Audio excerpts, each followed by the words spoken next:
expositivamente, capítulo por capítulo, versículo por versículo, extraindo as principais ideias para o nosso crescimento, a nossa edificação. Eu quero ler do versículo 1, versículos 1 e 2. Primeira Epístola de João, capítulo 2, versículos 1 e 2.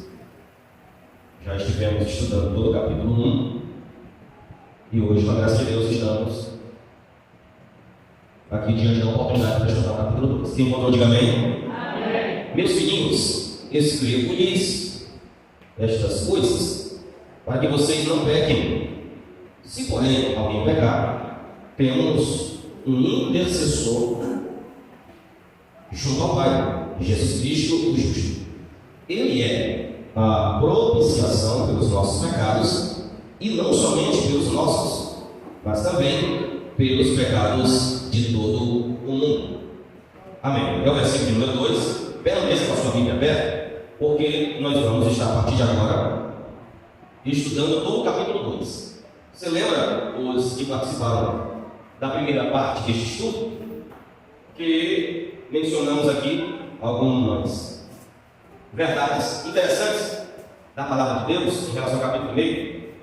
E quem participou lembra que nós falamos sobre 3 coisas que encontramos como as principais ideias do capítulo 1, que foi testemunho, comunhão e perdão.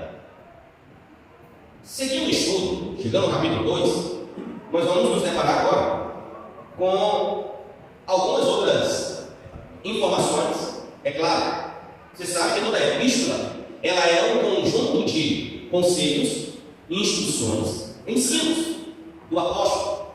E eu disse na ocasião passada que por haver uma proximidade relacional entre o apóstolo João e Jesus, nós encontramos riquezas de detalhes nessa epístola, de tal forma que algumas dos pensamentos que representa a teologia que a gente crê, que a gente vive e que pregamos, é extraída destas epístolas, sejam elas também as epístolas paulinas e as epístolas gerais. O capítulo 2, para melhor entendermos ele, eu dividi aqui em 6 partes, 6 pontos principais. Cada ponto tem uma informação importante. Primeiro vamos falar sobre Jesus como advogado, depois vamos ver algumas evidências das pessoas que realmente conhecem a Jesus, no aspecto relacional. O amor, que ninguém depois de Paulo trabalha de maneira tão detalhada e tão importante e tão atual, como o apóstolo João falando sobre o amor pelos irmãos. Terceiro, conselhos aos filhos, pais e jovens. Depois vamos estudar sobre a vontade de Deus, o amor pelo mundo. Depois, unidade, unção, verdades e mentiras e a importância de permanecer em Cristo. Eu espero que o tempo seja propício para a gente falar tudo, porque esse capítulo 2, eu chamaria este capítulo do capítulo central desta epístola, principal, porque nele nós encontramos vários tópicos eu poderia chamar de pequenas doutrinas dentro de um só capítulo.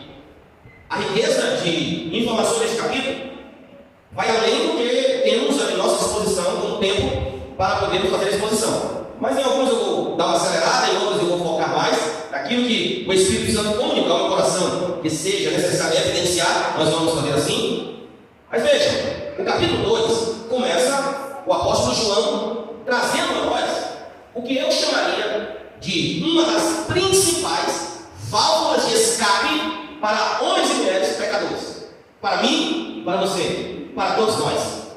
O que eu chamaria esta primeira parte de válvula de escape? Porque João, ele vai apresentar Jesus, somente ele faz isso. Nenhum outro apóstolo, com tanta ênfase, com tanta riqueza de detalhes, faz melhor do que ele.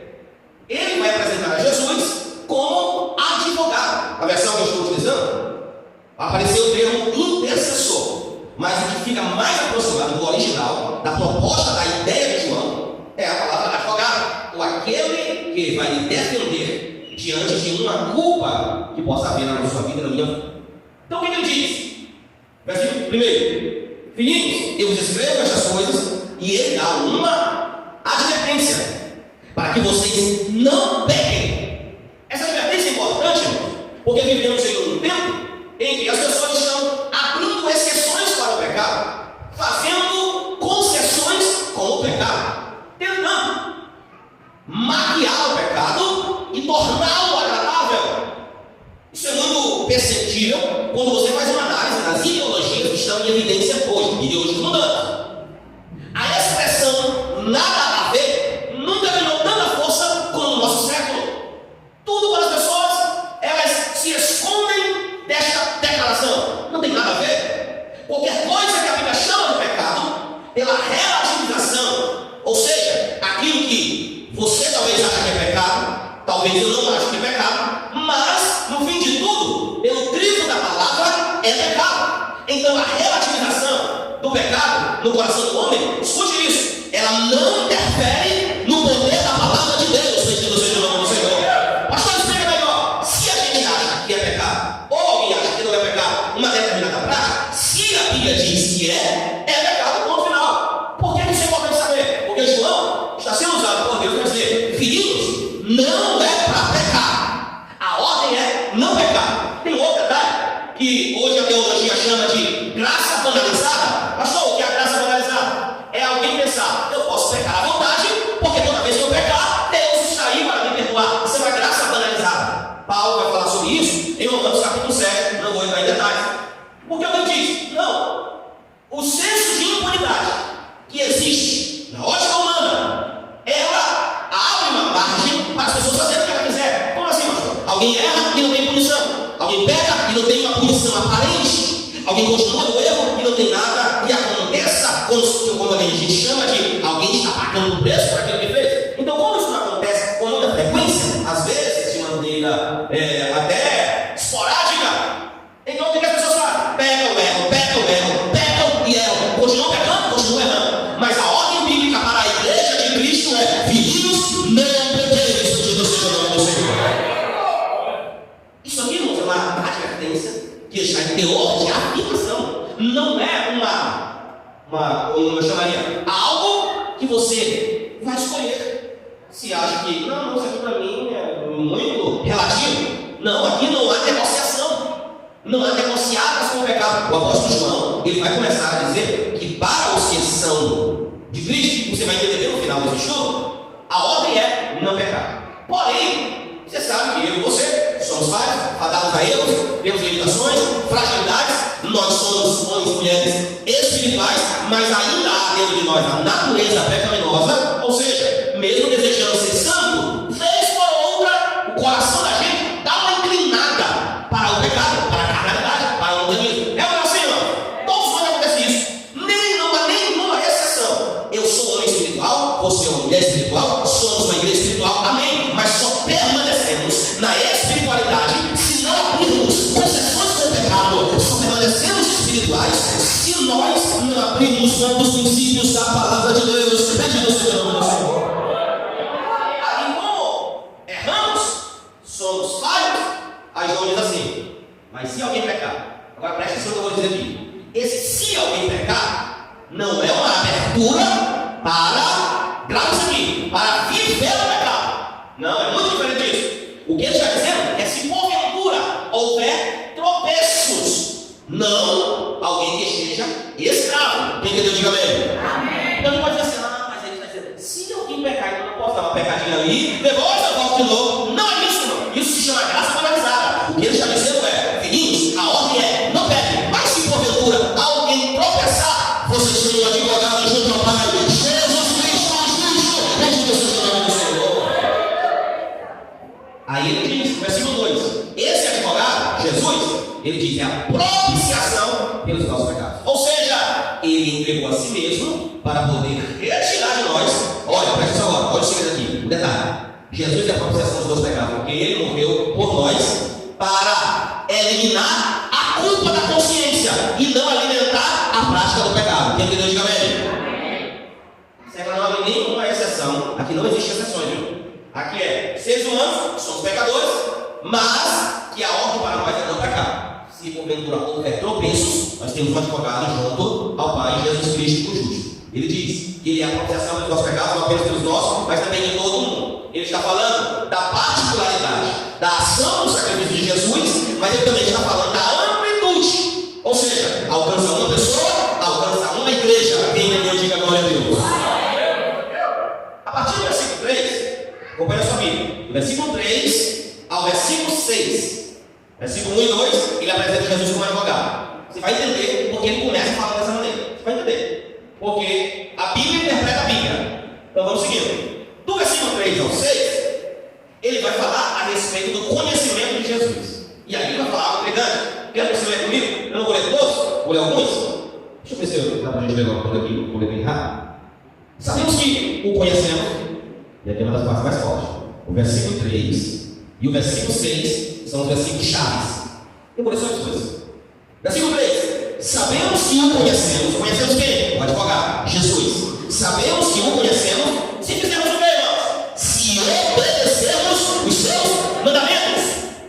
Alguém diz, eu conheço Jesus, mas não obedece o que Jesus fala. Tem um adjetivo para esse tipo de pessoa. Está bem aí no versículo de número 4. Mentiroso. Alguém que diz, conheço Jesus, mas as palavras dele não geram nenhuma influência na minha vida. Então o apóstolo João diz, é mentiroso. Porque quem é o verdadeiro? É quem conhece ele e quem obedece os seus mandamentos. Bendito seja o nome do Senhor para sempre. Tem gente que não consegue obedecer nem os pais e diz que conhece Jesus. Tem gente que não consegue obedecer o marido e diz que conhece Jesus. Tem gente que não consegue obedecer a esposa e diz que conhece Jesus. Não consegue obedecer a filha e diz que conhece Jesus. Não, irmão. Nós só conhecemos Jesus se obedecermos os seus mandamentos. Bendito seja o nome do Senhor. O mandamento dele ensina a obedecermos os pais, a obedecermos o marido. Aliás, a ser submissa ao marido, a honrar a esposa, a esposa, a honrar a liderança. Isso é mandamento de Deus. A gente conhece Jesus e não obedece os mandamentos. É mentiroso, porque o verdadeiro cristão, o Deus diz, ela são aqueles que obedecem a sua palavra. E no versículo de número 5 diz assim: quem obedece a palavra, o amor de Deus está nele. Isso aqui é muito forte. E o que quer dizer isso? Se não obedece a palavra, nem o amor de Deus transborda no coração. Você vê uma pessoa que alimenta ira, ódio, rancor, porque não obedece o mandamento de Deus. Porque quando obedece o mandamento de Deus, coloca a ira, coloca o rancor, coloca tudo para fora, perdoa, libera perdão, muda de vida. Por quê? Porque o verdadeiro amor de Deus está naquele que obedece a sua palavra. Aí o versículo 6, como diz na nossa linguagem popular, o versículo 6 é uma palavra na muleira. Leia o que diz o versículo 6. O que está escrito? Quem diz que está nele deve andar como ele andou. Bendito seja o nome do Senhor. Deixa eu abrir um parênteses, porque alguém pode entender errado. Andar como Jesus andou não está dizendo que nós devemos ser perfeitos, porque quem alcançou a perfeição foi somente ele. Andar como Jesus andou, aprenda isso, é andar em conformidade, alinhado, harmonizado com o quê? Com os seus ensinos. É só isso. Andar como Jesus andou é andar em harmonia com o que ele ensinou. Andar como Jesus andou é fazer aquilo que ele mandou. Andar como Jesus andou é estar enquadrado dentro das doutrinas que ele estabeleceu para a sua igreja. Bendito seja o nome do Senhor. Se alguém entendeu essa segunda parte, levanta a mão e glorifica a Deus. Só podemos dizer que conhecemos ele se obedecermos a palavra dele. Conheço Jesus. Tem gente que conhece música sobre Jesus. Tem gente que conhece poemas sobre Jesus. Tem gente que conhece filme. Tem gente que só sabe um pouquinho da história de Jesus. Não é porque lê Bíblia, não. É porque assiste a Paixão de Cristo na Semana Santa. Só por isso. Mas não sabe nada de Jesus. Nada de Jesus. Então, conhecer a Cristo não é saber uma música que fala dele. Não é ter assistido um filme que fala dele. Não é conhecer um poema que não conhece o nome dele. Conhecer a Jesus, o texto diz, é andar com ele. E a gente vai entender isso aqui melhor quando chegar no versículo 15 para frente. Você vai ver. Vamos entender isso aqui melhor. Primeiro ele apresenta Jesus como advogado. Depois ele fala sobre o que significa conhecer a Jesus.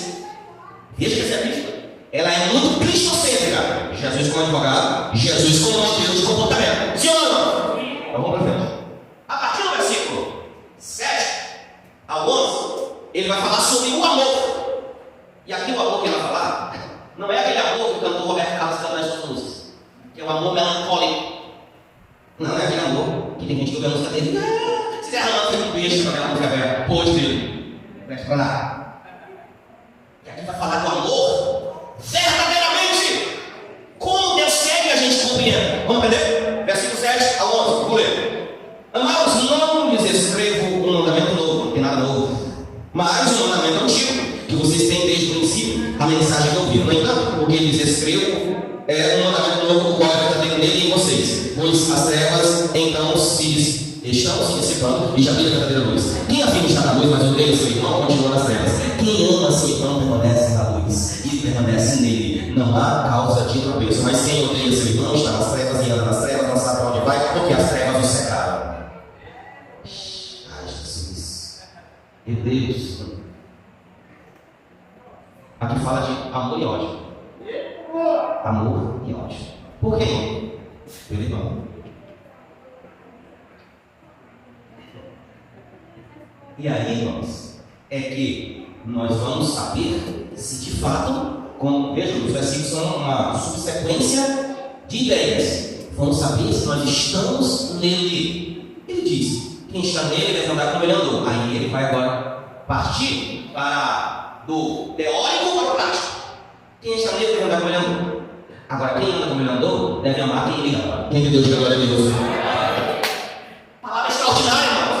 Dizer que ama Deus e aborrece seu irmão, vamos chegar lá nessa parte. Não precisa adiantar. Não é a maneira correta de se pensar. Você ama Deus, mas não está nem aí para o irmão, odeia o irmão, menospreza o irmão, despreza, rejeita, sei lá. Está errado. Ele está dizendo: quem está nele deve andar como ele andou, e quem anda como ele andou não odeia seu irmão, mas ama seu irmão. Porque se odiar o seu irmão, não está na luz, está nas trevas, e vai viver nas trevas, e as trevas vai cegar a ele. É isso que estou dizendo. Ou seja, em outras palavras, ou a gente ama uns aos outros para viver na luz, ou as trevas vai deixar a gente enxergar o brilho do evangelho. Mas ele está levantando uma igreja que aprenda isso urgentemente. Uma igreja que aprenda a amar uns aos outros em corações. Antes que você pergunte, eu já vou dizer: pastor, o que é esse amor? Eu passei horas estudando sobre isso aí. Jesus disse assim: um novo mandamento nos dou. E no novo mandamento de Jesus, que é o resto de novos mandamentos da lei de Moisés, o que ele enfatizou nos dois mandamentos? Responda. O amor, responda, diga, o amor. Primeiro, amar. E o segundo, uns aos outros. Não é assim? Pergunta básica. Pergunta básica. O que significa amar ao próximo como a nós mesmos? Alguém aqui deseja assim? Você acorda de manhã e diz assim: eu quero que todas as pragas do Egito venham sobre mim hoje. Alguém acorda e fala isso? Alguém faz isso? Ninguém faz isso. Eu quero que hoje tudo dê errado na minha vida. Alguém vai orar e falar isso para si? Ora assim, fala assim. Alguém diz: tomara que eu me arrepende hoje. Você tem coragem de falar isso para si? É isso que Jesus está dizendo. O que você não quer para você, não pode desejar para seu irmão. Porque se você ama a sua estrutura, as suas emoções e a sua espiritualidade, você só quer coisas boas para si. Então deve também desejar para quem está do seu lado. Porque é o mesmo que te perdoou, perdoa o teu irmão. Aleluia. Ainda bem que está sendo gravado lá no YouTube, muita gente vai assistir isso. Porque tem um crente que está precisando aprender o que significa o verdadeiro amor. Você sabia que tem gente que pensa que está na luz, mas está nas trevas? Por quê? Porque está orando a Deus, pedindo coisa boa para si, mas no coração está desejando coisa ruim para o outro. Está na treva, nas trevas, porque João está dizendo: quem anda como ele andou, não odeia seu irmão, mas ele ama o seu irmão. É Jesus que ama o Senhor. Pastor, porque você não sabe. É tão difícil amar quem não gosta de mim. Mas Jesus fez isso, fez com sinceridade. Pergunta: ele sabia que Judas Iscariotes ia trair ele, sim ou não? Qual foi a vez que você viu Jesus esculhambando Judas? Fala um nome dele, irmão. Esse Judas aí está dando trabalho, mas ele não faz aquilo aí. Qual foi o testemunho que você encontrou no Evangelho? Você encontrou Jesus criticando a postura de Judas? Pelo contrário, até o dia que Judas veio de maneira hipócrita dar um beijo no rosto dele para identificá-lo como o que deveria ser preso, a Bíblia diz que Jesus pega na mão de Judas e chama ele de quê? Igual? Ele disse: meu amigo. Como que diz meu amigo, você teve coragem de fazer isso comigo? Meu amigo, Jesus não espraguejou ele, não desprezou ele. A condenação de Judas foi feita por Jesus ou por ele próprio? Não foi Jesus. Então Jesus, ele está nos ensinando que mesmo que, assim, deixa eu concluir, o significado de amar ao próximo como a si mesmo, que está aí, né, nessa expressão de Jesus, que você não quer para si, você não pode desejar para o outro, amor. E sabe o que é amor? Eu fui estudar nos originais grego e eu descobri que amar ao próximo como a si mesmo é aprender a conviver com as diferenças. Quem é que tem a mesma digital que a minha aqui? Tem alguém? Ninguém. Cada um tem sua digital, somos indivíduos. E Deus trata cada um de nós da mesma forma. E nós temos que aprender. Você não é igual a mim, eu não sou igual a você. E é isso que é encantador da vida. E é isso que torna a nossa amizade maravilhosa. Só 2 anos conversando, não tem graça, né? Não tem graça não. É bom estar tomando café, conversando com essa mesma aí. Aí ele fala de graça, fala de ouro, fala de ouro. A conversa fica boa. O fato de sermos diferentes não significa que somos maiores ou menores, piores ou melhores. Não, de maneira nenhuma. O fato de sermos diferentes é a oportunidade que nós temos de aprender a conviver com essa diferença e amar uns com os outros.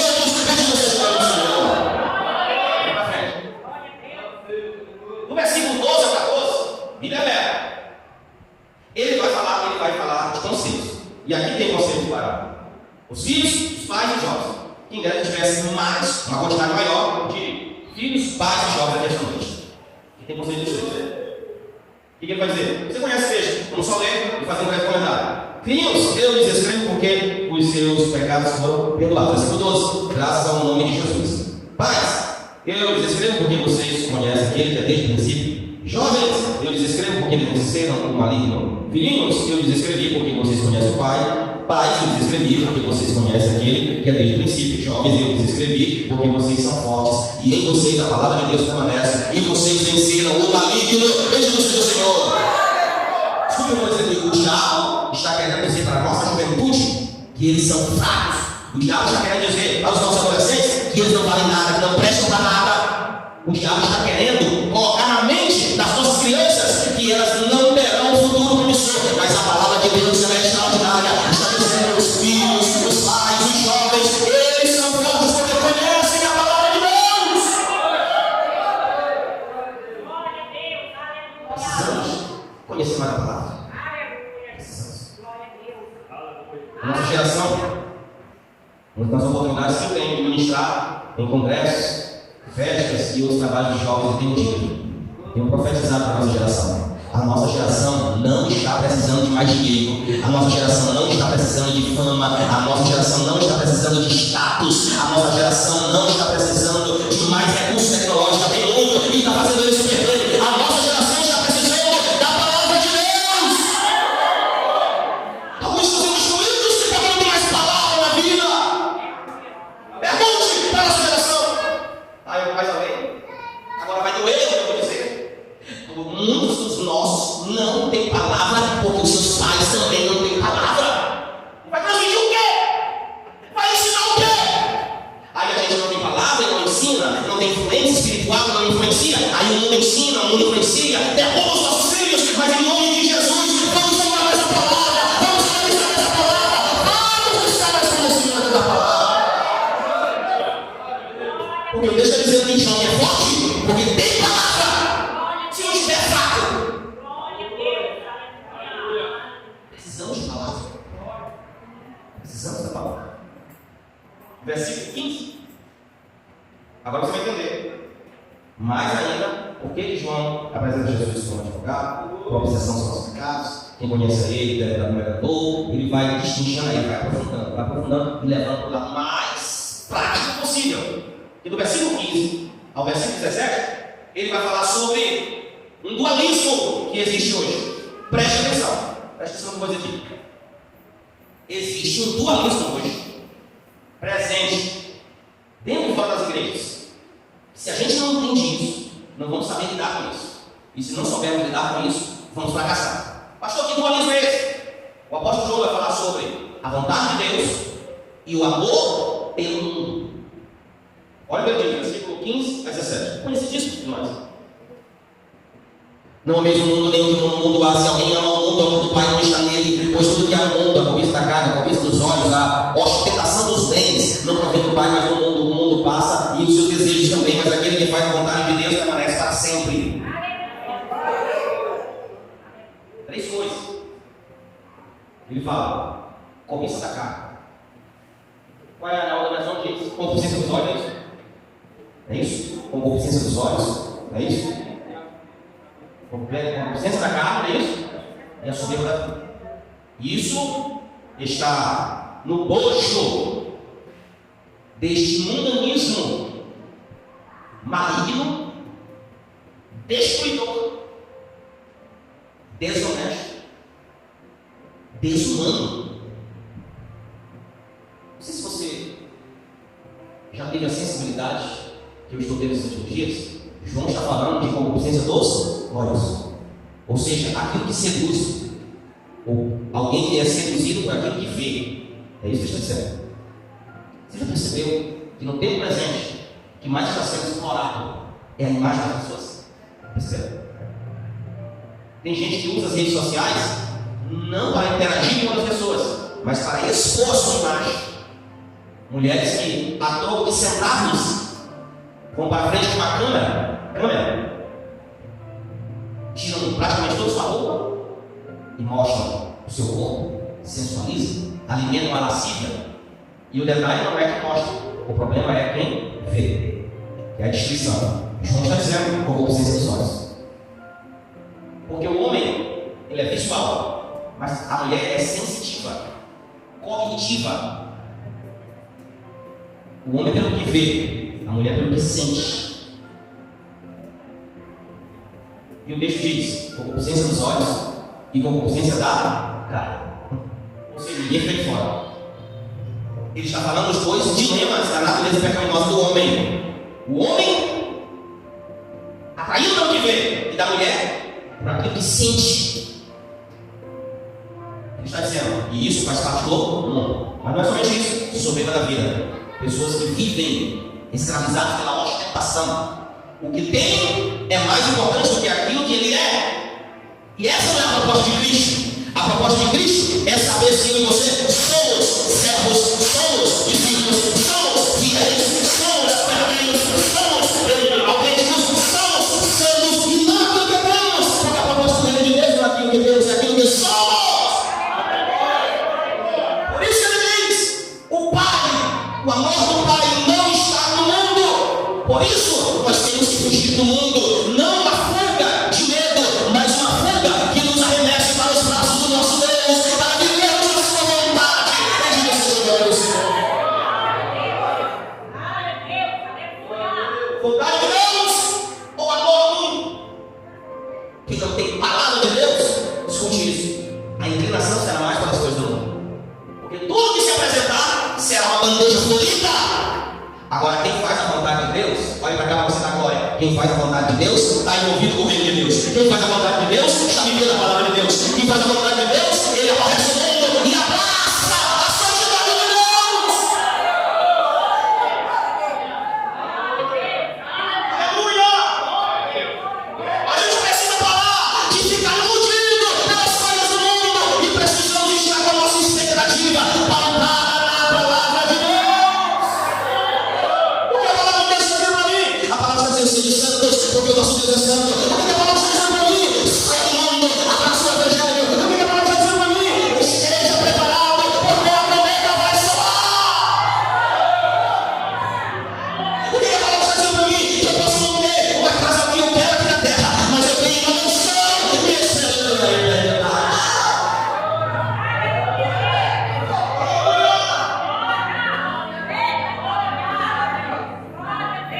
Aí quem está vivendo a vontade de Deus, olha o entendimento, é bonito. Vivendo a vontade de Deus, abandona o homem, aí quem vive a vontade de Deus, o apóstolo João vai falar de uma coisa, ele vai falar sobre unção. Tem gente que quer ter unção sem ter palavra, eu não entendo isso. Não entendo. Porque aqui, ó, é uma sequência. Sequência. Ele só vai falar de unção lá na frente, mas antes ele fala de comportamento, mas antes ele fala de confissão do pecado, mas antes ele fala de andar com Jesus andou, mas antes ele fala que precisamos abandonar o mundo, mas antes ele diz que nós temos que ter mais palavra. Porque a unção sem palavra, eu não sei nem o que é isso. Eu acho uma palavra de lençol de soja, de óleo derramado na cabeça. Não a verdadeira unção. Olha o que ele fala sobre a verdadeira unção. Versículo 18. Filhinhos, esta é a última hora. E assim como vocês ouviram que o anticristo está vindo, já agora muitos anticristos têm surgido. Por isso sabemos que esta é a última hora. Eles saíram do nosso meio, mas na realidade não eram dos nossos. Porque se fosse dos nossos, teriam permanecido conosco. O fato de terem saído mostra que nenhum deles era dos nossos. Olha o versículo 20. Mas vocês têm a unção do Santo e sabeis. Unção aqui, na linguagem do apóstolo João, não é frenesi. Unção aqui é sabedoria. Vocês têm a unção e sabem de tudo. Ele está dizendo unção. Quem tem verdadeiramente são aqueles que têm sabedoria, discernimento. Ele está dizendo, está chegando o tempo do anticristo. E quem tem discernimento, quem tem sensibilidade, quem tem sabedoria, sabe o que está acontecendo. Então ele diz, vocês têm unção. Às vezes nós pedimos, oramos e dizemos, Senhor, derrama unção na minha vida. Mas a unção se manifesta, olha para cá, quando a sabedoria se manifesta. A unção se manifesta quando o discernimento se manifesta. Você quer ter um exemplo disso? Quando alguém era ungido a sacerdote, por que ele tinha que ser ungido? Não bastava ele dizer assim, a partir de hoje, seja sacerdote. A partir de hoje, seja um rei. A partir de hoje, seja um profeta. Não, teria que haver a unção. Por quê? Primeiro, a unção representava escolha direta de Deus. Segundo, só era ungido quem era preparado para executar uma tarefa. Terceiro, a unção não era dada para quem aparecia na esquina. A unção era dada para quem tinha compromisso com Deus. Então, antes de pedir unção, peça compromisso com a palavra, compromisso com Deus e compromisso com a obra. Que Deus vai dar unção para irresponsáveis. Deus dá unção para quem tem compromisso com a palavra. Por isso que alguns na igreja se destacam e outros não passam na estátua. Porque só alguns recebem unção e outros não. Porque nem todo mundo se disponibiliza. Porque nem todo mundo ama a obra. Porque nem todo mundo tem compromisso com a palavra. E a unção só vem. Eu tenho compromisso com Deus, compromisso com a obra, compromisso com a palavra. Vocês têm a unção. Mas vocês têm a unção. Vou repetir. Isso aqui precisa ser bem entendido. Vocês têm a unção, só vem depois perdão do pecado, só vem depois de vida com Deus, só vem depois que anda com Jesus, só vem depois que abandona o mundo, só vem depois que faz a vontade de Deus. Aí ele diz, tem a unção. Eu queria poder dizer o contrário disso, mas eu seria irresponsável. João está ensinando, capítulo 2 é isso, ó, progressivo. Começa do pecador que tem um advogado e já vai dizendo que tem unção lá na frente. Glória ao nome do Senhor. Sabe o que significa dizer? Nós somos pecadores, mas depois que somos capazes do sangue de Jesus, não podemos mais viver escravizados pelo pecado. Tem que ter uma vida progressiva.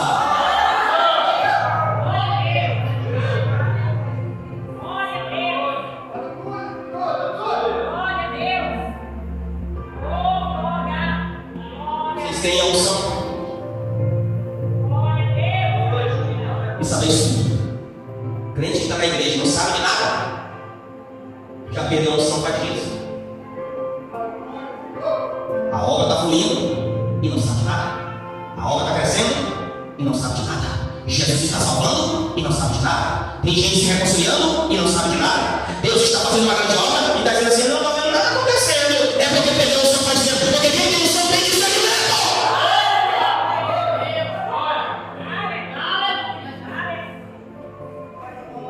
Versículo 22 diz assim, aliás, 21, não lhes escrevo porque não conhecem a verdade, mas porque vocês conhecem e porque nenhuma mentira procede da verdade. Olha o que está dizendo, eu estou falando isso para vocês porque vocês sabem que é desse jeito. É que nem eu estou falando aqui. Você já passou por classe de discipulado, você já foi orientado por alguém, você está aqui já é um crente maduro porque alguém já ensinou, você já aprendeu, já ouviu muita palavra, muita pregação, muito ensino, muitos estudos bíblicos. Está dizendo, eu estou falando isso para vocês, mas porque vocês já conhecem, é só para reforçar. Aí ele diz no versículo 22, quem é mentiroso? Senão aquele que nega que Jesus é o Cristo. Esse é o anticristo, aquele que nega o Pai e o Filho. Todo que nega o Filho também não tem o Pai, que confessa publicamente o Filho, tem também o Pai. Está falando das pessoas que não aceitavam a divindade de Jesus, característica da época. Quanto a vocês, agora ele vai falar sobre aqui o servo. Só um pouquinho mais de paciência, que eu preciso falar dessa última parte do capítulo 2, porque se eu não falar, ele vai ficar incompleto. Perdão de pecado. Ele está falando de perdão de pecado. Ele está falando de conhecimento de Jesus, andar com Jesus, amar os irmãos, fazer a vontade de Deus, abandonar o mundo, ter a unção. Então não pode ver que é uma coisa que vai encaixando-se na outra. Aí ele vai finalizar, fala sobre o quê? Ele vai finalizar o capítulo 2, não a ideia da epístola, só o capítulo 2. Ele vai finalizar falando o seguinte: nós temos que permanecer em Cristo. E o plano é completo. Vamos ler para você entender? Versículos 24 e 29. Vou ler rápido. E você vai acompanhando a leitura aí. Quando a vocês, quando a vocês, cuidem para que aquilo que ouviram desde o princípio. Vai, nossa, aqui já está meia hora de estudo. Olha o que eu estou dizendo. Vocês que ouviram, o que tem que fazer? Entra aqui, sai pelo outro ouvido, você vai fazer essa besteira? Não, olha o que diz. Quando vocês cuidem para que aquilo que ouviram desde o princípio permaneça em vocês. Porque tem gente que não muda, porque ele ouve 200 pregações, mas não lembra de um versículo das pregações. Pelo amor de Deus. Não, eu não acredito nisso. Eu não aceito. Aí tem gente que ainda tem coragem de dizer: pastor, eu sou ruim de memória. É nada, irmão. É nada, pô. Você sabe a senha do banco, na hora de sacar o dinheiro, não precisa ninguém vir ficar gritando. Você sabe. Sabe quando você pega para poder colocar lá na hora de fazer um empréstimo? Você sabe. Você sabe. Sabe o nome dos jogadores do Flamengo todinho, né, Marcelo? Sabe o nome dos jogadores da seleção brasileira? Tudo. Sabe o nome dos atores da novela? Tudo.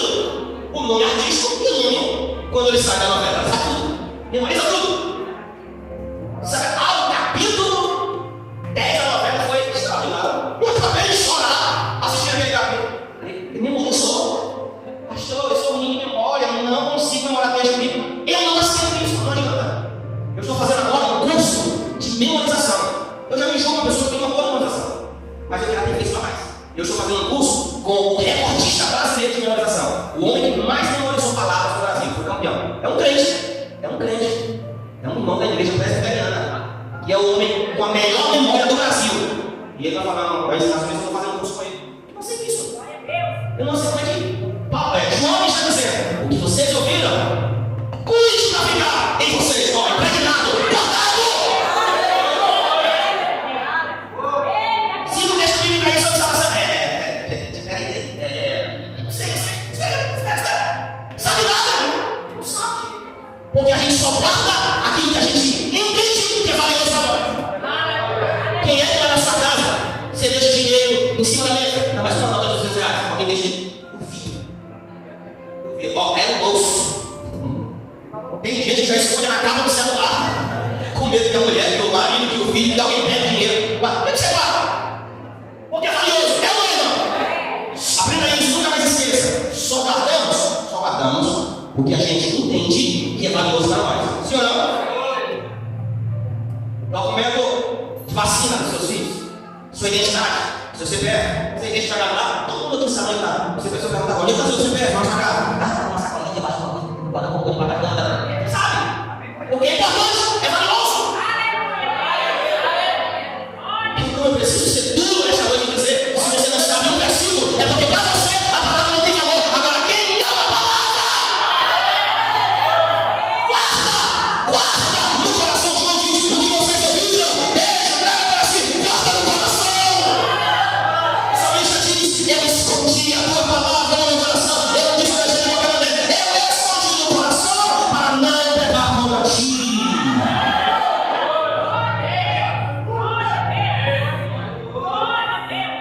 Não sou bom de memória, não acredito.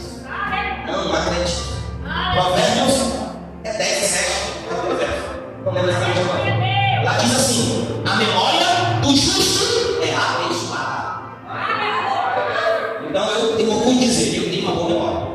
Eu sei o dia que eu aceitei Jesus. Eu sei o dia que eu fui batizado com o Espírito Santo. Eu sei o dia que eu fui batizado nas águas. O dia que eu ganhei a primeira aula. O dia que eu preguei pela primeira vez. O dia que eu fui consagrado auxiliar. O dia que eu fui consagrado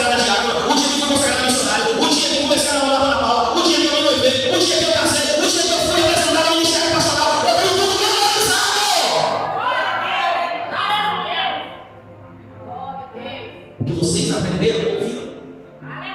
João está dizendo. Ainda bem, não sou eu, é o apóstolo João. O que vocês ouviram desde o princípio permaneça em vocês. Aleluia. Eis a razão do fracasso de muita gente. Eis a razão dos tropeços de muitos de nós. Eis a razão, eu vou finalizar aqui.